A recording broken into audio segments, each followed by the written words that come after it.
Hey everyone, my name is Masky and welcome to the very first video on the VRCC challenge. And with that, the very first devlog of my little game, Five Nights at the VRCC. Now please excuse that I sound a bit off while recording this, as I'm a bit sick, so yeah. Anyways, let's get started with what is Five Nights at the VRCC.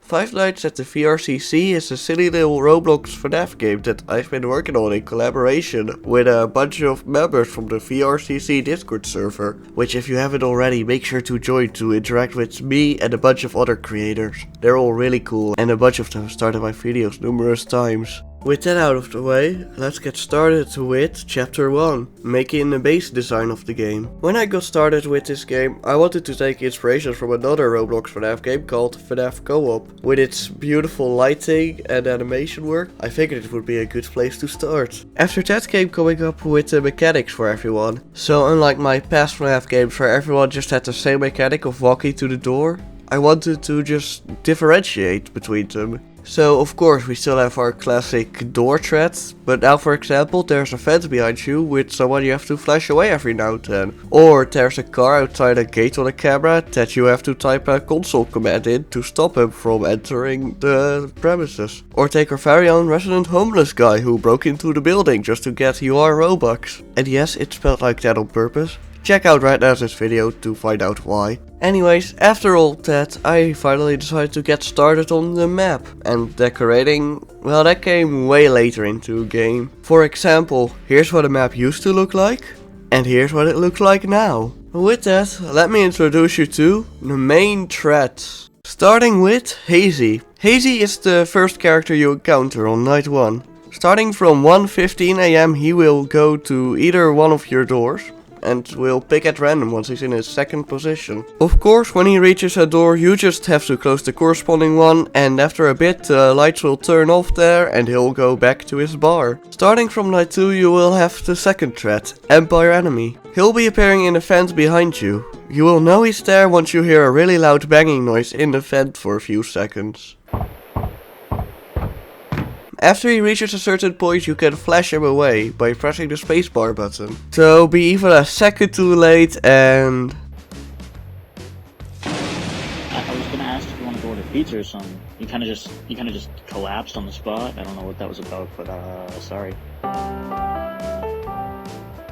But that brings me into introducing the flashlight mechanic of my game. As of recording this, Empire and maybe one other, soon to be introduced, are the only ones to be dealt with the flashlight. But it only has 3 uses each time, which brings me to the second mechanic that has to do with this, the batteries. To your right you will find 10 batteries each night, which will recharge the flashes or your flashlight. They're a limited resource, so you have to be careful with how many you use each night, and make sure you don't waste a single one.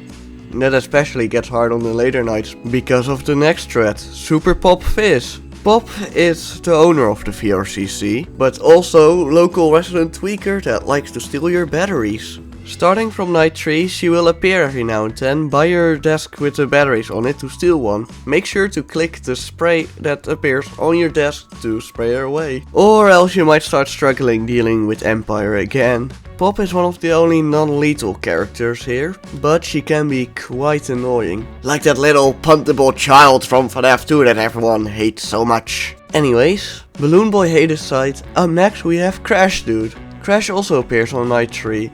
And his car will be parked right outside the gate on camera 10. You will know he's about to attack by hearing a loud engine noise playing and his lights turning on in the camera. Whenever you hear him start up his car, you have to go to your PC and type in close gate on the console. Now what is the console? Why is the console? You'll find out soon enough, because first we got me! Starting from night 4 you will notice there's no movement whatsoever at first. It's quiet. Too quiet.